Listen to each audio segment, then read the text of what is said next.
नमस्कार विद्यार्थी मित्रांनो, 10th क्लास मधील सर्कल या तासिकेमध्ये आपल्या सर्वांचं स्वागत आहे। सर्कल या चॅप्टर मधील प्रीवियस पिरियड मध्ये आपण काय पाहिलेलं होतं तर त्याच्यामध्ये आपण अभ्यास केला होता touching circles. Touching circles is external touching circle and internal touching circles आणि थेरम पण त्याच्यावरती डिपेंड असलेला आपण पाहिला होता। हे name is touching circle theorem. Now थेरमचं ऍक्च्युअल मीनिंग काय होतं की याच्यामध्ये centre of circle and touching points are collinears. That means जेव्हा external touching circles असतील, that means जेव्हा दोन सर्कल एकमेकांना एक्सटर्नली टच करतात तेव्हा त्याच्या सेंटर मधला जो डिस्टन्स आहे तो डिस्टन्स म्हणजे त्या सर्कलच्या रेडियसशी सम असते। ओके, आणि नेक्स्ट पॉइंट आपण पाहिला होता जेव्हा दोन सर्कल हे इंटरनली टच करतात तेव्हा त्याच्या सेंटर मधला जो डिस्टन्स असतो तो डिस्टन्स म्हणजे त्या सर्कलच्या रेडियस मधला डिफरन्स असतो। ओके, हे सर्वांच्या लक्षात आलेलं आहे। चला आता आज आपण स्टार्ट करूया। Now start next point, arc of a circle. What is mean by arc? Arc is mean by when any secant divide the circle and any one part of it, these two circles is a common point on a circle is called the arc of a circle. That means एखादी second सर्कलला दोन भागामध्ये विभाजित करत असेल तर त्याच्यामधला कोणताही गृहीत धरा त्याच्यामधला कोणताही एक पार्ट्स आणि सर्कल याचे पॉइंट्स कसे असतील कॉमन असतील तर त्याला आर्क असे म्हणतो। आर्क म्हणल्यानंतर फक्त कंस कर्व एवढं लक्षात घ्या, त्यासाठी सिम्बॉलिकली मी तुम्हाला इथं दाखवलेलं पण आहे। Then arc is AXB and second arc is AYB. Now arc, then first arc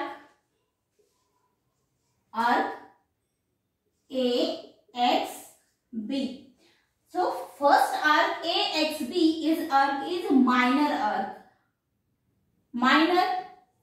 Minor's meaning सर्वांना माहिती आहे, छोटा भाग, मेजर मोठा भाग, मायनर आर्क का म्हणतात तर डिवाइड केल्यानंतर हे आपल्याला लक्षात येतं की याच्यामध्ये ज्यावेळेस सेकंड डिवाइड करते त्यावेळेस एक पार्ट छोटा दिसतोय एक मोठा दिसतोय। सो जनरली सांगत असताना आपल्याला काय सांगता येईल की हा जो पार्ट आहे तो कसा आहे मायनर आर्क आहे। सो आर्क ऑफ AXB या फॉर्म मध्ये आपण ते लिहू शकतो। आणि जनरली जर सांगायचं झालं तर आपण काय म्हणूयात की सेकंडच्या ज्या पार्ट मध्ये किंवा ज्या भागामध्ये सेंटर हा इन्क्लूड असतो किंवा असतो तो भाग म्हणजे मेजर आर्क असतो, ज्या भागामध्ये सेंटर नसतो तो पार्ट म्हणजे मायनर आर्क असतो। सो याच्यामध्ये मेजर आर्क आणि मायनर आर्क फक्त लिहित असताना कोणत्या फॉर्म मध्ये लिहितो आर्क ऑफ AXB। मग याच्यामध्ये आर्क ऑफ AXB हा आर्क कसा असणार आहे आपला? Arc of AXB is minor arc आणि arc of AYB is major arc. That means major and minor हे दोन्हीचे मीनिंग तुमच्या लक्षात आलं असेल। फक्त अर्क मीन्स काय हे लक्षात घ्या। सो हे तुमच्या सर्वांच्या लक्षात आलेलं आहे। नेक्स्ट पॉइंट आपण पाहणार आहोत आता याच्यामध्ये वेट ए सेकंड, कोणती एखादी second passing through the centre of circle म्हणजे कशामधून जाते? सर्कलच्या सेंटर मधून जाते, त्यावेळेस तयार होणारे जे आपले आर्क्स आहेत तयार होतात तिथे आर्क तयार होतात, कारण सर्कल डिवाइड झालं म्हणजे तिथे आर्क तयार झाले। ओके, सो तयार होणारे आर्क हे आर्क कसे असतात? सेमी सर्कल आर्क असतात। सेमी सर्कल, सेमी म्हणजे सारखे दोन भागामध्ये ती डिवाइड करते, सर्कलला दोन भागामध्ये सारख्या प्रमाणात जर ती डिवाइड करत असेल त्याला सेमी सर्कल आर्क म्हणतात। हे केव्हा होतं? when second divide the circle passing through the center of circle म्हणजे ती कुठे डिवाइड करते? सर्कलच्या सेंटर मधून डिवाइड करत असेल म्हणजे सर्कलच्या सेंटर मधून जात असेल तेव्हाच काय होतं तयार होणारे जे आपले आर्क्स असतील ते सेमी सर्कल आर्क असतील हे आपल्याला माहिती आहे। आणि measure of semi circle arc is 180। Nice, कशावरून? कारण measure of circle is 360, semi half करा is 180। So semi circle arc, major arc आणि मायनर आर्क हे मीनिंग सर्वांच्या लक्षात आलेलं असेल। नेक्स्ट पॉइंट आता आपण पाहणार आहोत central angle. Central angle, what is mean by central angle? त्यासाठी मी इथे फिगर एक ड्रॉ केलेली आहे आणि या फिगर मध्ये आपल्याला काय दिसते? एक अँगल दिसतोय का?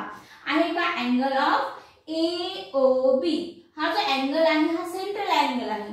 रिझन काय हा सेंट्रल अँगल का म्हणायचं? कारण याच्यामध्ये अँगलचा जो वर्टेक्स आहे तो वर्टेक्स म्हणजे सर्कलचा सेंटर आहे आणि ज्यावेळेस एखाद्या अँगलचा वर्टेक्स हा सेंटरचा सॉरी सर्कलचा जर सेंटर असेल तर त्याला आपण काय म्हणतो, सेंट्रल अँगल म्हणतो, हे लक्षात घ्या. आणि central angle general denote is measurement is theta. So इथं लिहित असताना मी ते थीटाने डिनोट केलेलं आहे.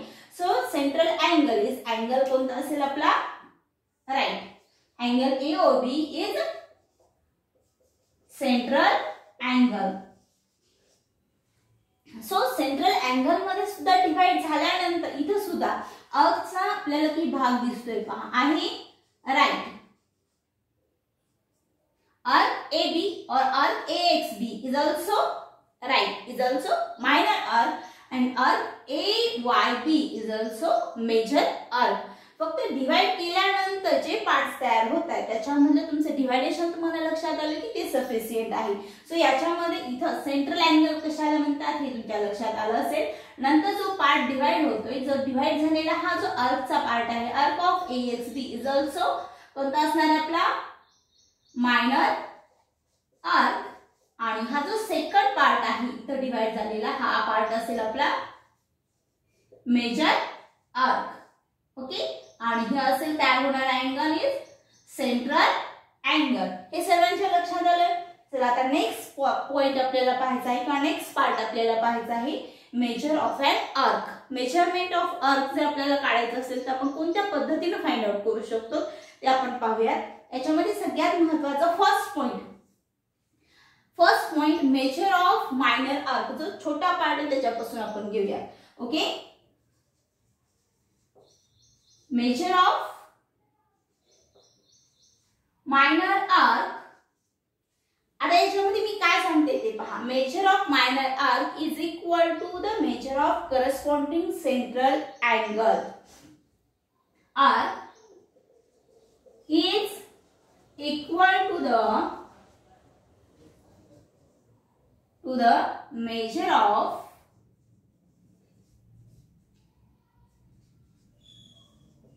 corresponding central angle. राईट. म्हणजे याचं मीनिंग काय झालं हे तुमच्या लक्षात आलं असेल. हा जो तुमचा मायनर आर्क आहे या आर्कचं मेजरमेंट हे त्याच्या सेंट्रल अँगल एवढं असतं. दॅट मीन्स सेंट्रल अँगल आणि minor arc measurement are equal.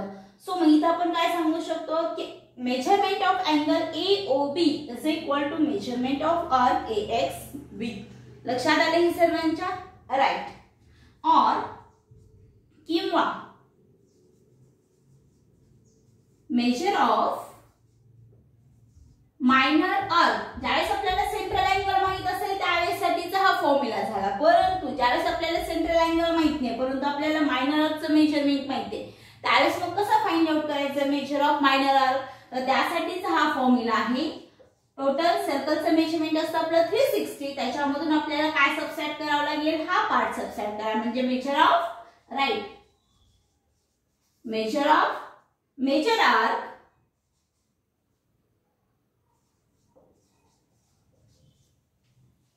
Simple हा फॉर्म्युला. आता त्याच्याच इन्व्हर्स आता सेकंड फॉर्म्युला पाहूयात. हे आपण कशासाठी पाहिलं, मेजर ऑफ मायनर आर्क साठी. आता पाहूयात आपण major arc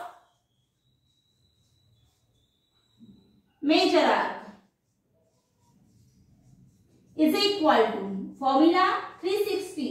major of circle is equal to 360 minus measure of minor arc, right. एक फॉर्म्युला लक्षात ठेवलात की दुसरा ऑटोमॅटिक तुमच्या लक्षात येईल. आणि दॅट मीन्स आता याच्यानुसार आपण काय सांगू शकतो, the measure of minor arc plus major arc is equal to 360. That means measure of circle is equal to, right,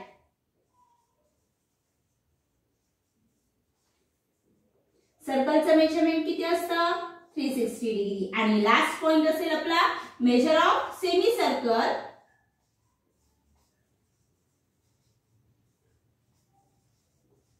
arc is equal to 180. हे झालेलं आहे आपल्याला बेसिक आहे. हे जर तुमच्या लक्षात आलं तर अगदी सोपं जाईल. आणखीन एकदा मी रिवाइज करते. याच्यामध्ये पहा आपल्याला सेंट्रल अँगलचं मेजरमेंट माहित असेल तर मायनर आर्कचं मेजरमेंट हे त्याच्या इक्वल असतं त्यामुळे हे आपल्याला माहित होईल. परंतु ज्यावेळेस आपल्याला सेंट्रल अँगलचं मेजरमेंट माहित नाही परंतु मेजर आर्कचं माहित असेल तर काय करायचं की टोटल सर्कलचं जे मेजरमेंट आहे 360 त्याच्यामधून फक्त कशाचं मेजरमेंट मेजर आर्कचं सबट्रॅक्ट करा, उरलेलं रिमेनिंग मेजरमेंट आपल्याला कशाचं मिळणार आहे मायनर आर्कचं. ओके, दॅट मीन्स त्याच्याच इनवर्स ज्यावेळेस आपल्याला काय माहित असेल मायनर आर्कचं मेजरमेंट माहिती आणि आपल्याला मेजर आर्कचं काढायचं तर 360 मायनस कोणता आर्क घ्यायचा मायनर आर्क आणि दोन्हीचं ऍडिशन म्हणजे मेजर ऑफ सर्कल इज 360 आणि त्याचा हाफ म्हणल्यानंतर मेजर ऑफ सर्कल इज 180. हे पॉइंट्स सर्वांच्या लक्षात आले असतील, एवढे लिहून घ्या.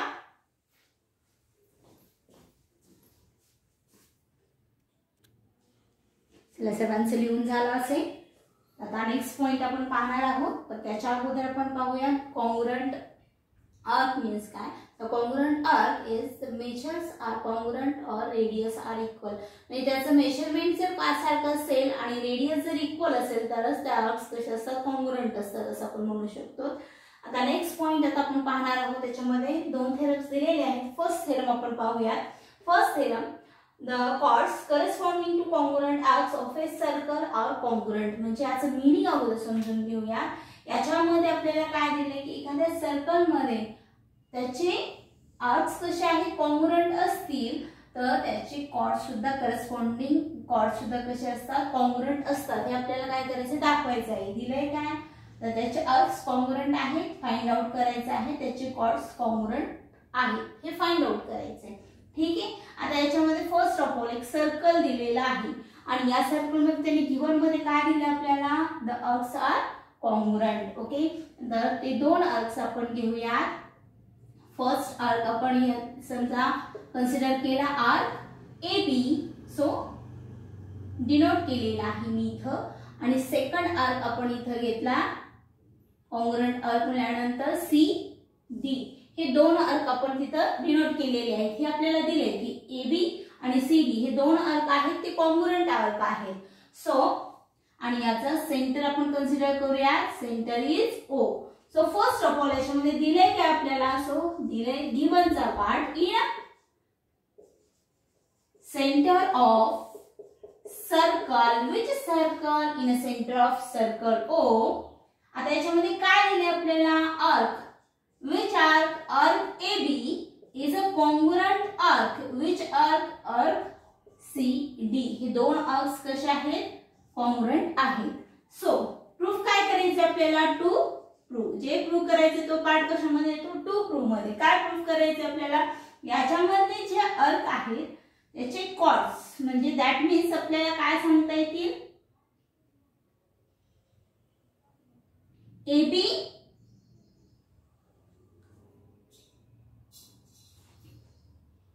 AB C D हे जे दोन कॉर्ड्स आहेत ते कॉर्ड्स आपल्याला काय दाखवायचे congruent. So chord AB is a congruent chord CD हे आपल्याला दाखवायचं आहे. आता याच्यामध्ये कन्स्ट्रक्शनचा पार्ट डायरेक्ट आपण घेऊयात.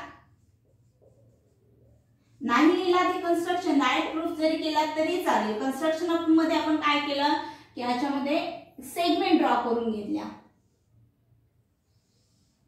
विच सेगमेंट ड्रॉ केले आपण पहा. कोणत्या कोणत्या सेगमेंट ड्रॉ करायला होतं आपण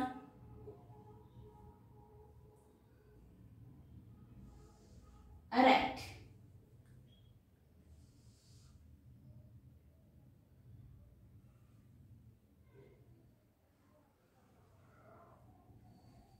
सो हा असेल आपला कन्स्ट्रक्शनचा पार्ट.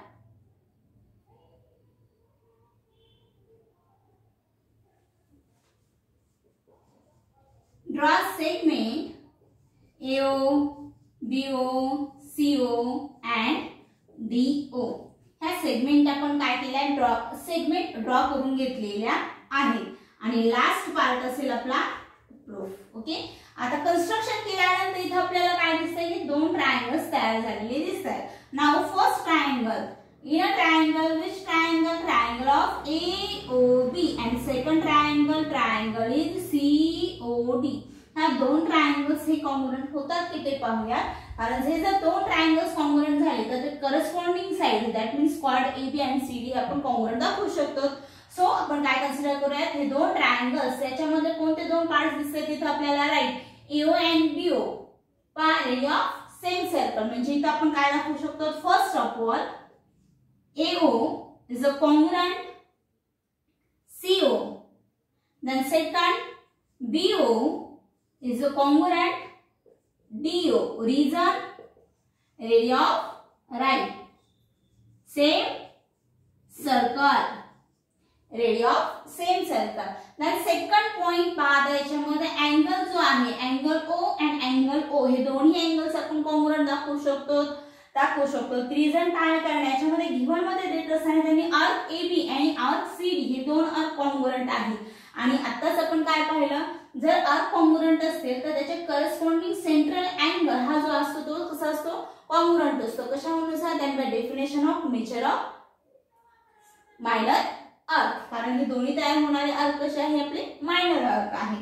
सो मग इथे आपण काय सांगू शकतो? Angle of which angle? Angle of EOB is a congruent angle COD. हे दोन्ही अँगल्स कॉन्ग्रुएंट आहेत. Then by definition of minor arc म्हटला तरी चालेल किंवा then by the measure of minor arc म्हटला तरी सुद्धा चालेल. नाउ त्याच्यानुसार आपण काय सांगू शकतो? So triangle of AOB is a congruent triangle. Which triangle? COD. हे दोन ट्रायंगल्स कॉन्ग्रुएंट झाली. कशावरून पहा? Side angle side, side angle side आहे का? AO CO, BO DO. Okay. आणि हे दोन ट्रायंगल्स जर कॉन्ग्रुएंट असतील तर त्याच्यानुसार आपण काय सांगू शकतो की AB is a congruent side असेल CD. कशावरून घेतलं? आपण test line side angle side test नुसार हे दोन ट्रायंगल जर कॉन्ग्रुएंट असतील तर त्याच्या करस्पॉन्डिंग साइड सुद्धा कॉन्ग्रुएंट झाल्या. सो याचं रिझन असेल corresponding sides of a congruent triangles. That means काय लिहू शकतो तिथं आपण? त्या साइड्स म्हणजे chord AB is a congruent chord CD. हेच प्रूफ. हा पार्ट आपला प्रूफ झालेला आहे. अगदी सोपा थेरम आहे, सर्वांच्या लक्षात आलेला आहे. चला आता नेक्स्ट थेरम आपण पाहूया. आता या थेरमचं स्टेटमेंट पहा काय दिलं याच्यामध्ये. Corresponding arcs of a congruent parts of a circle are congruent. म्हणजे त्याचाच इन्व्हर्स पार्ट याच्यामध्ये दिलेला आहे. ओके. याच्यामध्ये काय दिले आपल्याला? कॉन्ग्रुएंट कॉर्ड दिलेले आहेत आणि प्रूफ काय करायचे की त्याचे करस्पॉन्डिंग आर्क्स कसे आहेत? कॉन्ग्रुएंट आहेत. हे आपल्याला प्रूफ करायचे. चला तर याच्यामध्ये इथं पण आपण काय कन्सिडर करूयात? एक सर्कल घेतलं. या सर्कलचा सेंटर आपण कन्सिडर केला O. आता गिव्हनचा पार्ट, गिव्हन मध्ये एक सर्कल दिलेला आहे आणि त्याचे दोन कॉर्ड्स म्हणजे कोणते कॉर्ड्स आहेत? कन्सिडर करूयात. कॉर्ड PQ आणि सेकंड कॉर्ड आपण कन्सिडर करूयात RS. राइट. कन्स्ट्रक्शनचा पार्ट पण मी लगेच ड्रॉ करून घेते याच्यामध्ये.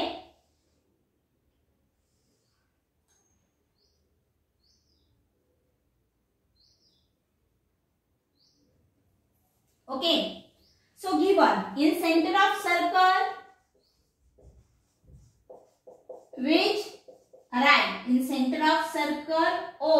गिवन मध्ये काय दिले आपल्याला? Chords. which chord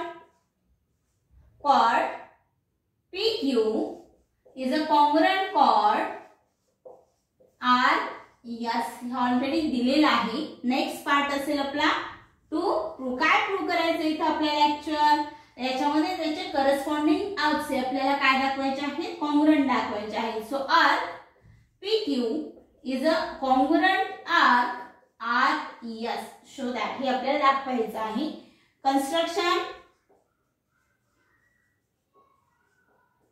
draw segments, segment PO, segment OQ, segment OS and segment OR. हे आपण काय केलेले आहे? ड्रॉ करून घेतलेले आहेत. आणि लास्ट पार्ट असेल आपला प्रूफचा पार्ट असेल. काय प्रूफ करायचं ऍक्च्युअली इथं आपल्याला? सो इथं प्रूफ करायचंय की हे जे आर्क आहेत ते आर्क कसे आहेत? कॉन्ग्रुएंट आहेत. आणि आर्क हे आपले जे आर्क दिसत आहेत ते आर्क कसे आहेत? मायनर आर्क आहे. ते minor arc measurement is their corresponding central angle. That means हे जो दोन ट्रायंगल्स आहेत ते दोन ट्रायंगलचे जर आपण पियर हा कॉन्ग्रुएंट दाखवला तर त्याचे करस्पॉन्डिंग अँगल्स हे कॉन्ग्रुएंट असतात हे आपण दाखवू शकतो. म्हणून त्यासाठी आपण काय करूया की in a triangle first triangle कोणता दिसतोय आपल्याला POQ अँड सेकंड ट्रायंगल आहे आपला ROS. नाउ याच्यामध्ये आपण काय दाखवू शकतो PO is a congruent second side OR second QO आणि OS. PO OR OQ OS कशावरून घेतले आपण congruent right radio of same circle एकाच वर्तुळाच्या त्रिज्या कशा असतात कॉन्ग्रुएंट असतात. नाउ सेकंड आणखी आपल्याला काय माहिती याच्यामध्ये कॉर्ड PQ आणि कॉर्ड RS. दॅट मीन्स जे कॉर्ड्स आहे कुठे गेला कॉर्ड जे आहे ते कॉर्ड म्हणजे या ट्रायंगलची साइड आली. म्हणजे इथे आपण काय सांगू शकतो की PQ is a congruent RS. So also given हे कशामध्ये दिले आपल्याला गिवन मध्ये दिलेला आहे. म्हणून आपण काय सांगू शकतो की triangle POQ is a congruent triangle ROS which is yes. त्याचनुसार हे दोन ट्रायंगल्स जर कॉन्ग्रुएंट असतील तर त्याचे corresponding angles that means angle of POQ is a congruent angle ROS. So corresponding angles of a congruent triangles हे कसे झाले कॉन्ग्रुएंट झाले. आणि हे जे अँगल्स आहेत याचा वर्टेक्स म्हणजे काय आहे राइट सर्कलचा सेंटर आहे. म्हणजे हे कसे आहेत सेंट्रल अँगल आहेत आणि सेंट्रल अँगलचं मेजरमेंट हे कशा एवढं असतं राइट त्याच्या मायनर आर्क एवढं असतं. सो म्हणून आपण काय सांगू शकतो सो आर्क which आर्क पहा PQ is a congruent arc कोणता असेल RS. hence proof. then my definition of minor arc. आता हे दोन्ही थेरम प्रत्येकाच्या व्यवस्थित लक्षात आलेले असतील. अगदी सोपे थेरम दोन्ही इन्व्हर्स आहेत प्रत्येकाच्या लक्षात आलेले आहेत. आता प्रत्येकाने काय करायचं हे जे थेरम दिलेले आहेत आणि याच्या अगोदरचं मेजर ऑफ आर्क मधले जे तुम्हाला पॉइंट दिलेले आहेत ते पॉइंट आणि थेरम प्रत्येकाने होमवर्क्स म्हणून काय करायचं एकदा रिवाइज करायचं आणि ते ग्रुपला सेंड करायचं. ठीक आहे.